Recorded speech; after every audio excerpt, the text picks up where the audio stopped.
Salut à tous et à toutes, je suis Mr. Chefman, je me montre enfin le visage. Petite vidéo un peu spéciale. Euh, sur ma chaîne, j'ai décidé de faire quelque chose de nouveau qui est de donner mon point de vue sur des films que j'ai vus ou d'autres films à venir que je vais voir et que j'aimerais vous en discuter. Car je me considère comme étant un cinéphile, j'ai vu beaucoup de films dans ma vie et puis voilà, je tenais juste à vous en faire part. Ça, c'est le point numéro 1. Point 2, je veux euh, parler de Star Wars. Star Wars épisode 7, Le Réveil de la Force, qui va sortir chez nous ce soir à minuit, le 18 décembre. Et moi, je suis de la génération de la deuxième trilogie. C'est-à-dire l'épisode 1, la menace fantôme, l'épisode 2, l'attaque des clones, l'épisode 3, la revanche des Sith. J'ai vu la première trilogie, Un Nouvel Espoir, l'attaque, l'Empire contre-attaque, et Retour du Jedi, bon. Fan des deux trilogies. Pour ceux qui me diront, ah, t'es nul et tout, t'es con, j'ai aimé le premier épisode. C'était mon premier film à vue au cinéma et j'ai adoré ça. Même si avec le recul, les personnages comme Jar Jar Binks et tout ça, bon, c'est vrai que on aurait pu s'en passer. On aurait vraiment pu s'en passer. Ouais, ok. Mais bon, bref. L'épisode 7, que je n'ai pas encore vu, que je veux voir, que j'irai voir avec des copains d'ici 2 semaines. Je ferai peut-être une deuxième vidéo pour en reparler de mes impressions, de comment j'ai aimé le film. De ce que j'ai pu voir, après les 3 bandes annonces qu'on a et les petits teasers qu'on a depuis plus d'1 an, je crois que c'est un film qui a énormément de potentiel, je dirais, pour les fans de la première trilogie, de effacer, si on veut, les 3 derniers épisodes qui pour eux sont une blague, qui sont moins bons que les premiers. Pas une blague, je m'exprime mal, mais qui sont moins bons que les 3 premiers films. Encore là, pour mon avis à moi, la deuxième trilogie était très bonne. C'est sûr que j'ai pas vécu l'excitation du nouveau des 3 premiers Star Wars que George Lucas a produit. J'ai pas vécu ça. J'étais pour le monde. Mais lorsque la deuxième trilogie est sortie, moi j'étais en extase, j'adorais ça, c'est Star Wars, oh mon dieu, c'est Star Wars. Puis quand j'ai vu pour les premiers films, pour moi c'était comme, oh mon dieu, c'est vieux, c'est ignoble, mais pourquoi non? Alors que pour tout le monde, les gros fans de Star Wars, c'est oh mon dieu, mais c'est la Bible, c'est la Bible Star Wars. Mais bon, bref. L'épisode 7. Après tous les teasers qu'on a vus depuis 1 an, je peux dire que c'est un film qui a énormément de potentiel. Même sans l'avoir vu, c'est sûr qu'il y a certains petits détails qui m'accrochent un peu, comme les nouveaux personnages principaux, Finn et Rey, si mes souvenirs sont bons. Vous me corrigez dans les commentaires si jamais j'ai raté mes affaires. Très excité du retour de Harrison Ford dans le rôle de Han Solo, Chewbacca, Carrie Fisher dans le rôle de la princesse Leia. Mark Hamill au générique, on n'a pas encore vu Luke Skywalker. J'ai lu dans un journal que Luke serait parti en exil, vu que c'est le dernier Jedi encore en vie. Très hâte de voir ce qu'ils ont fait avec le personnage de Luke. J'ai lu beaucoup de rumeurs disant que ce serait lui le nouveau méchant de ce nouvel opus. Pour ma part, je trouve que c'est complètement stupide.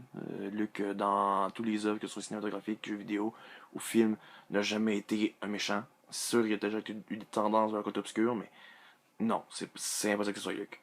Euh, donc, j'ai hâte de vraiment voir ce qu'ils ont fait pour développer le personnage de Luke Skywalker. On le voit dans le balance. En tout cas, on peut croire que c'est lui qui met la main sur. Vous savez, qui met la main sur R2D2, tu sais, dans la deuxième bande-annonce, The Force Strong by Family, I have it. Puis on voit un personnage avec une main comme or à la Anakin Skywalker dans la deuxième trilogie, qui met la main sur R2D2. J'ai vraiment hâte de voir ce qu'ils ont fait avec le personnage, sincèrement. Surtout que ça fait 30 ans. Dans l'histoire, c'est 30 ans depuis la fin du 6e film, du retour du Jedi, depuis que Darth Vader est mort, des mains de l'empereur pour sauver Luke. Ce faisant, comme. C'était comme. Le mot, c'est quoi? une rédemption de Anakin Skywalker et de son rôle de l'élu dans le balancement de la force, etc.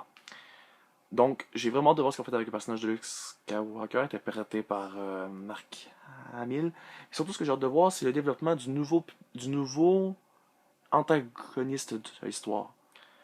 Je me souviens pas si j'ai lu son nom, si on a parlé de son nom, mais j'ai vraiment hâte de voir ce qu'ils ont fait. Il a vraiment l'air super cool, super mystérieux et démoniaque. C'est sûr, sur son laser, les premières fois qu'on les a vus, c'est genre le. Hein? Quoi? Son laser, genre, mais c'est naze. Je m'excuse, mais dans les séries animées, jeux vidéo et autres, on a déjà vu pire que ça comme sabre laser, et je le sais, ok? Donc, parlant de ce méchant-là, son sabre laser, personnellement, pour moi, la première fois que j'ai vu le sabre laser du méchant, dans le premier Star Wars, la première annonce qui dure genre 30 à 45 secondes, le monde fait comme, oh mon dieu, hein, qu'est-ce que c'est ça, des deux petites lames sur le côté? Ça nous ramène un peu à l'effet de l'épée, vous savez, c'est une épée, bon, avec une garde et tout. Et je me souviens d'une phrase que Liam Neeson avait dit dans Le Royaume des Cieux, un film de chevalier avec Orlando Bloom. Il disait au personnage de Orlando Bloom, Liam Neeson joue son père qui est un chevalier. Ils s'entraînent ensemble et Liam Neeson repousse Orlando Bloom en poussant la lame de son épée sous sa gorge et lui répond, il y a plus d'une lame dans, dans une épée. C'est à ça que ça m'a fait penser, c'est la référence des petites lames sur le côté du sabre laser du méchant. C'est à ça que ça m'a fait penser, mais je me dis, mais c'est totalement vrai. C'est comme Darth Maul qui, lui, avait un sabre laser à deux lames. C'est pareil. Euh, donc, j'ai vraiment hâte de voir comment ils vont développer l'histoire, les méchants et tout ça. Il y a le petit robot, le petit droïde qu'on voit au début du film, qui on voit, mais j'ai comme l'impression que il- ce robot-là est quelque chose de assez spécial. Là. Il est pas là pour rien. Donc, voilà. C'est ce que j'ai à dire pour Star Wars, le réveil de la force. Je ferai probablement une autre vidéo dans genre 2 semaines. Je vais le voir probablement le 27 avec des amis. Ce que je suis censé faire. J'en ferai probablement une vidéo pour dire ce que j'ai aimé du film, ce que j'ai moins aimé. Ça va faire pour la suite parce que on sait que le réveil de la force est le premier d'une nouvelle trilogie. Euh, J'ai hâte de voir ce que J.J. Abrams a fait avec le réveil de la force, surtout qu'avec les deux derniers films de Star Trek que j'ai vus, j'ai adoré ça. Le premier film, j'ai adoré. Le deuxième film, j'ai aimé ça, mais je me souviens même pas si c'est J.J. Abrams qui était en charge du deuxième film, si c'est pas le cas. Je m'excuse, J.J., hein, je m'excuse. Je ne sais pas tout. Bref, laissez-moi vos commentaires laissez-moi ce que vous pensez dans les commentaires sous la vidéo. On se reparle bientôt. Je ferai probablement une vidéo sur un film ou une série de films que j'ai aimé. Et si vous avez aimé, ben, mettez un pouce vert. Si vous n'avez pas aimé, un pouce rouge. Mais on aime plus ça comme ça. Hein? Fait que mettez vos commentaires s'il y a une série de films, un genre de film ou un film en particulier que vous voulez que je parle. J'en ferai une vidéo prochainement. Sur ce, salut!